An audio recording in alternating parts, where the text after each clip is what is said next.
हम लोग बात करने वाले हैं कौन से ऐसे सॉफ्ट स्किल्स है टॉप 10 जो हमारे पास होने चाहिए एज अ कॉलेज स्टूडेंट्स। अगर मान लीजिए हम लोग कोई बीटेक बीसीए या कोई भी हम लोग टेक्निकल डिग्री कर रहे हैं तो कौन से ऐसे सॉफ्ट स्किल्स है जो हमारे पास होने चाहिए हमारे, जो कि प्लेसमेंट में हमारे लाइफ में बहुत ज़्यादा हेल्प करेंगी। और ये अगर आप लोग के पास है तो मैं बोल सकता हूँ कि आप लोग बहुत आगे तक अपने लाइफ में जा सकते हैं। और आप लोग ज़रूर आप इस वीडियो से बहुत सारी नई चीज़ें आप लोग सीखिएगा। और आप लोग को बस ये वीडियो सिर्फ देखना नहीं है, जो भी मैं सॉफ्ट स्किल्स बताने वाला हूँ आप लोग को अपने लाइफ में उसको इम्प्लीमेंट भी करना है। ऐसा नहीं कि आप लोग सिर्फ इसको देख लिए और बस समझ लिए हो गया और इसके बाद आप लोगों ने वीडियो बंद किया, ख़त्म हो गया और चलो ठीक है भाई अपने काम में चलता है। ऐसा बिल्कुल भी नहीं करना है आप लोग को। मैं जो भी बताने वाला हूँ आप लोग को अपनी लाइफ में इम्प्लीमेंट करना है। और आप लोग ज़रूर बोलिएगा कुछ दिनों बाद कि हाँ मैंने यहाँ से इस वीडियो से एक नई चीज़ें सीखी थी, वो मेरे लाइफ में बहुत ज़्यादा हेल्प कर रही है। और आप लोगों को शायद हो सकता है कि इसमें से मैं जो बताने वाला हूँ उसमें से 2-3 आप लोग को पता हो, लेकिन आप लोग उसको अपने लाइफ में आप लोग ने इम्प्लीमेंट नहीं किया हो। पता तो सबको होता है लेकिन इम्प्लीमेंट करना सबसे बड़ी चीज़ होती है। तो मैं आप लोग को वही बताऊंगा कि कैसे आप लोग इन सॉफ्ट स्किल को अपने लाइफ में इम्प्लीमेंट भी कर सकते हैं और कौन कौन से सॉफ्ट स्किल है। आप लोग भले ही आप लोग फर्स्ट सेकंड ईयर या थर्ड ईयर या फोर्थ ईयर में कोई भी हो, कोई दिक्कत नहीं है। आप लोग को जो भी ईयर में होंगे तो आप लोग को ये अपने लाइफ में इम्प्लीमेंट जरूर करना है, बहुत ज़्यादा हेल्प करेंगे। ठीक है, तो हम लोग स्टार्ट करते हैं। जो हमारा सबसे पहला जो है हमारा यहाँ पे सॉफ्ट स्किल जो है कम्युनिकेशन। अब ये सबको पता होती है कि कम्युनिकेशन हमारा ज़रूरी है। कोई भी हम अगर जा रहा है किसी भी इंटरव्यू के लिए, अब कम्युनिकेशन का मतलब क्या कि हम लोग किसी भी लैंग्वेज में कम्युनिकेशन अच्छा हो सकता है, लेकिन अगर मान लीजिए स्पेशली हम लोग बात करें इंजीनियर्स या किसी भी टेक्निकल डिग्री में, तो वहाँ पे हमें इंग्लिश में कम्युनिकेशन अच्छा होना चाहिए कि हमें मतलब कोई भी चीज़ जो है इंग्लिश में एक्सप्लेन करने आना चाहिए अच्छे से। और कैसे अपने आप को प्रेजेंट करते हैं, पर्सनालिटी डेवलपमेंट जो होता है ना, कैसे किसी से बात करने का, हैंड मूवमेंट्स का होता है, बॉडी पूरा जो एक्सप्रेशंस होता है, वो सबको हम लोग को ध्यान में रखते हुए सारी चीज़ें करना है। तो हमें टाइम के साथ हमें कम्युनिकेशन पे भी काम करना है। और इंग्लिश कैसे इंप्रूव कर सकते हैं तो मैं आप लोग को बताता हूँ 2-3 स्टेप्स। कि आप लोग को सबसे पहले क्या करना होगा कि डेली आप लोग न्यूज़पेपर पढ़िए। उसके बाद आप लोग छोटे छोटे आप लोग इंग्लिश में कार्टून्स देख सकते हैं, क्योंकि मान लीजिए अगर डायरेक्ट किसी ऐसे स्पीकर को सुनिएगा तो क्या है कि बहुत जो है एडवांस लेवल के वर्ड का वो लोग यूज़ करते हैं, तो आप लोग को समझ में नहीं आएगा। तो आप लोग सोचेंगे नहीं मुझे तो इंग्लिश समझ में आती नहीं है। इसलिए मैं बोलूँगा आप लोग को एडवाइस है कि आप लोग कार्टून्स देखिए और वहाँ से आप लोग स्टार्ट कर सकते हैं। ठीक है, और आप लोग को क्या करना है कि खुद से मिरर के सामने, मतलब जो शीशा होता है वहाँ पे खड़े हो जाना है और आप लोग को बोलना है जो भी इंग्लिश में 2-3 वर्ड्स ले लेने हैं और डेली आप लोग को बोलने की प्रैक्टिस करना है, या आप लोग ने जो भी सुबह से शाम तक किया है उसको इंग्लिश में बोलना है। ठीक है, तो आप लोग उसको, इससे क्या होगा इंग्लिश इंप्रूव हो जाएगा। और ये आप लोग को करना है, ऐसा नहीं कि आप लोग ने बस सिर्फ सुन लिया कि कम्युनिकेशन इंग्लिश की ज़रूरत है, क्योंकि आप लोग को पता है कि आप लोग जब भी इंटरव्यू के लिए जाइएगा तो वहाँ पे बहुत ज़्यादा मैटर करता है। ठीक है, उसके बाद हम लोग सेकंड जो बात करने वाले हैं क्रिएटिविटी। अब क्रिएटिविटी क्या होता है तो यहाँ पे जो क्रिएटिविटी का मतलब है यहाँ पे कि मान लीजिए कि हम लोगों ने कोई भी स्किल सीख लिया। फॉर एग्जांपल मैं बात करूँ अगर स्पेशली किसी टेक्निकल डिग्री की हम लोग बात कर रहे हैं, तो जैसे C++, पाइथन या जावा कुछ भी मैंने सीख लिया, लेकिन जब तक हम लोग खुद से अपना कुछ उसमें इम्प्लीमेंट करके नहीं लगाएंगे दिमाग, या मान लीजिए कि मैं कोई सॉफ्टवेयर बना रहा हूँ तो वहाँ पे क्या है कि ऑलरेडी वो सॉफ्टवेयर बना है, लेकिन हम लोग को हमेशा सोचना है कि भाई मैं इसमें अलग क्या ऐड कर सकता हूँ। वो होता है क्रिएटिविटी, मतलब खुद से एक नई चीज़ें ऐड करना।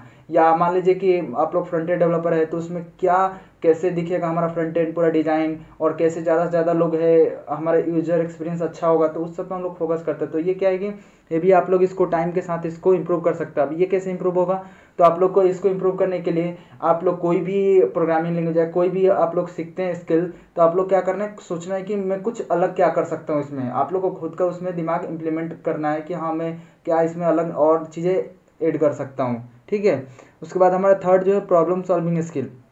अब ये बहुत ही ज़्यादा इम्पोर्टेंट है, क्योंकि अगर मान लीजिए कि कोई भी कंपनी है किसी भी बंदे को क्यों हायर करेगी, किसी भी को क्यों रखती है, किसी फिर फ्रेशर को कि वो आए हमारे कंपनी में तो किसी न किसी टाइप के रियल वर्ल्ड प्रॉब्लम को सॉल्व करे। तो इस वजह से वो कंपनी एक्सपेक्ट करती है कि जो ये आया है लड़का या जो भी लड़की, तो वो हमारे जो कंपनी में आके कुछ ना कुछ वैल्यू ऐड करेगा। तो फिर तो अब आप लोग सोच रहे हैं कि प्रॉब्लम सॉल्विंग स्किल इंप्रूव कैसे होगी।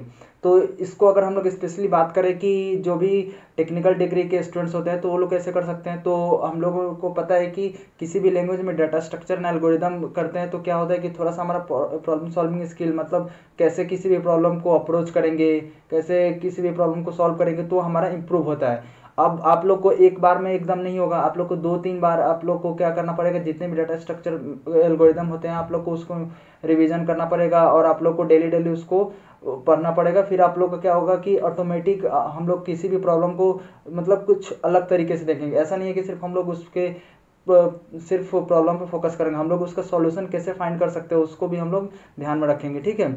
उसके बाद है कि पेशेंस। अब इस टाइम में आप लोग को पता ही है, जब से सोशल मीडिया आया तो पेशेंस तो सबके पास से चली गई है। सब लोगों को क्या चाहिए, क्विक चाहिए।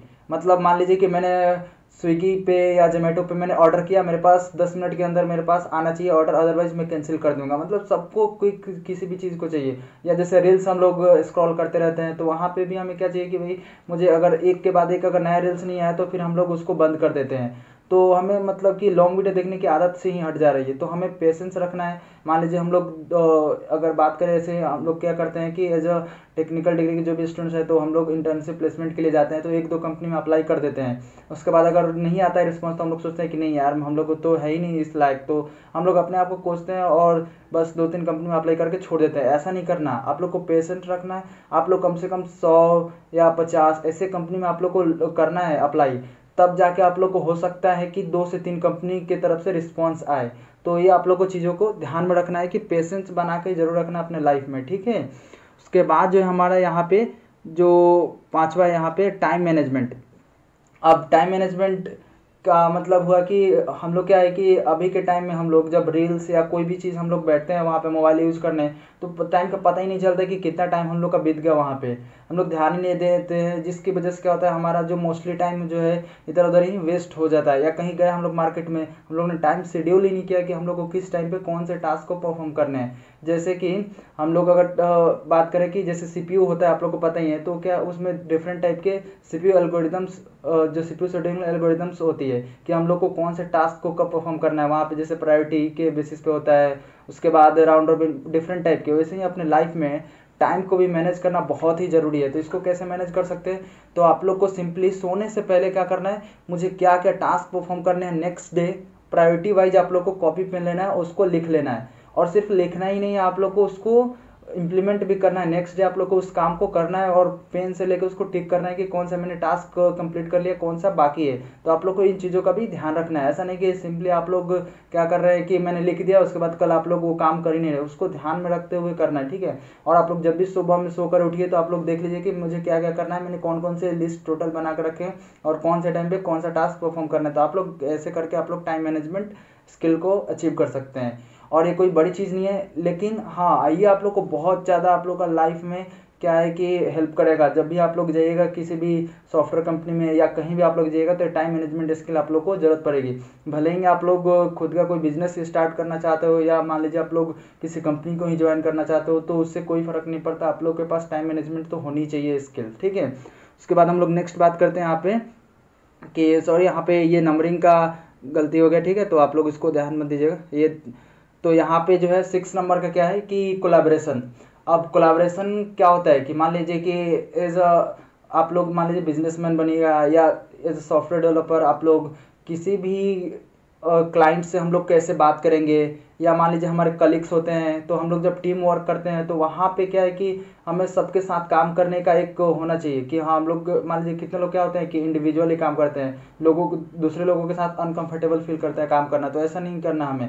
हमें क्या है कि लोगों के साथ मिलकर टीम वर्क सीखना है कि ग्रुप में काम कैसे करते हैं। और मान लीजिए कि हम लोग एक ही प्रोजेक्ट पे एक कोई भी ऐप एंड्रॉयड एप्लीकेशन बना रहे हैं तो हम लोग कैसे 2-3 दोस्त मिल के एक एंड्रॉयड एप्लीकेशन बनाए, तो वही हो गया कोलैबोरेशन में, मतलब कैसे काम करते तो आप लोग को सीखना है। उसके बाद अपना 7th हो गया ये लीडरशिप। ये भी बहुत ही ज़्यादा इम्पोर्टेंट है अगर हम लोग बात करते हैं कि हमें लाइफ में बहुत आगे तक जाना है। मान लीजिए कि हम लोग किसी भी सॉफ्टवेयर कंपनी में जाइएगा तो वहाँ पे क्या वो लोग एक्सपेक्ट करते हैं कि कोई भी बंदा है उसको पूरी टीम को लीड करने आनी चाहिए। तो लीड मतलब कि पूरी टीम को कैसे हम लोग लीड करते हैं तो वो आना चाहिए। तो उसके लिए हमें लीडरशिप स्किल जो है होना ही चाहिए, ये सॉफ्ट स्किल में आता है। तो ये कैसे इंप्रूव हो सकते हैं, इसके लिए सिंपली हम लोग क्या कर सकते हैं, अभी से ही प्रोजेक्ट पे जो है टीम वर्क मैंने बताया तो उसमें हम लोग काम करना स्टार्ट कर सकते हैं और हम लोग उसका टीम का लीडर बन सकते हैं। और वहाँ पे हम लोग अपना कोलैबोरेशन जो है स्टार्ट करके कोई भी प्रोजेक्ट पे काम करेंगे तो ये हमारी जो लीडरशिप स्किल है वो इम्प्रूव हो जाएगी। कोई बड़ी चीज़ नहीं है, लेकिन हाँ ये अगर छोटी चीज़ आप लोगों ने अगर इम्प्रूव कर लिया ना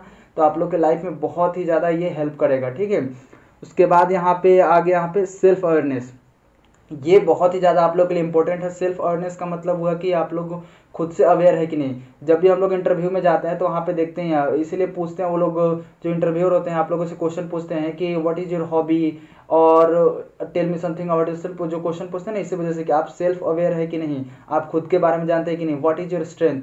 इस वजह से हमें क्या करना है कि सेल्फ अवेयर रहना है कि हम लोग को क्या मतलब कौन से स्ट्रेंथ है, कौन से हमारे वीकनेसेस है, ये सब के बारे में, क्योंकि वो इंटरव्यू में पूछे जाते हैं आप लोगों से। उसके बाद आती है हमें एडाप्टेबिलिटी।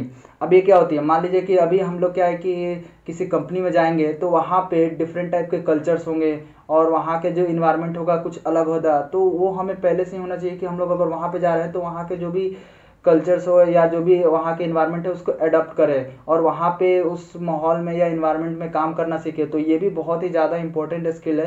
क्या होता है कि बहुत सारे लोग होते हैं जिनको अकेला काम करना पसंद होता है, तो अच्छी बात है अकेले काम करना, लेकिन अगर मान लीजिए हमें वही बोलते हैं ना कि लंबी रेस का घोड़ा बनना है, तो वहाँ पे हमें क्या है कि सबके साथ चलना चाहिए, ठीक है। उसके बाद ये सबसे इम्पोर्टेंट एंड जो हमारा लास्ट पॉइंट है, सेल्फ मोटिवेशन। अगर हम लोग लाइफ में अगर आगे बढ़ना चाहते हैं तो हमारे लाइफ में हम लोग को पता ही है कि अप्स एंड डाउन्स आते रहते हैं। तो अप्स एंड डाउन्स आएंगे तो ऐसा नहीं है कि हमें मान लीजिए कि आज मेरा अच्छा दिन चल रहा है तो मैं बहुत ही खुश हो जाऊं, अगर मेरा मान लीजिए कुछ खराब दिन चल रहा है तो मैं बहुत ही दुखी हो जाऊं। ऐसा नहीं करना। मान लीजिए कि हमारे जो लाइफ ऐसा है कि अप्स एंड डाउन्स आते रहेंगे, तो हमें जब खुशी हो रही है तो वहाँ पे खुश तो नहीं है, लेकिन अगर हमारे पास अगर कोई प्रॉब्लम आ रही है, कोई मुसीबत आ रही है, तो उस समय हमें दुखी नहीं होना, अपने आप को स्ट्रांग बना के रखना है। और ऐसा नहीं है कि बिल्कुल भी आप लोग को परेशान हो जाना है कि भाई मेरे पास एक प्रॉब्लम है। आप लोग को सिर्फ धैर्य रखने, पेशेंस बताया ना, पेशेंस रखना है। आप लोग को 1 साल के बाद ना उस प्रॉब्लम का नाम तक याद नहीं रहेगा। और उसके बाद आप लोग को सेल्फ मोटिवेटेड अपने आप को रखना है कि किसी बाहर एक्सटर्नल मोटिवेशन की जरूरत नहीं पड़े कि आप लोग को कोई आके बोले कि करो ये करो फिर तुम्हें वो इतने पैसे मिल जाएगा उतने पैसे। ये सब बाहर के मोटिवेशन है। अंदर के मोटिवेशन का मतलब हुआ कि आप लोग अंदर से आ रही है कि मुझे ये चीज़ करना है, नहीं तो मैं नहीं करूँगा तो मेरे साथ ये हो जाएगा या मैं लाइफ में आगे नहीं बढ़। जो भी आप लोग का सपना है आप लोग को उसको अचीव करना है। तो ये सेल्फ मोटिवेशन बहुत ही ज़्यादा इंपॉर्टेंट है। तो आई होप आप लोग को ये 10 जो है सॉफ्ट स्किल आप लोग को लाइफ में कुछ ना कुछ वैल्यू ऐड कर रहे होंगे। तो आप लोगों ने कुछ ना कुछ नई चीज़ें यहाँ से सीखी होगी। तो मिलते हैं नेक्स्ट वीडियो में, तब तक के लिए बाय।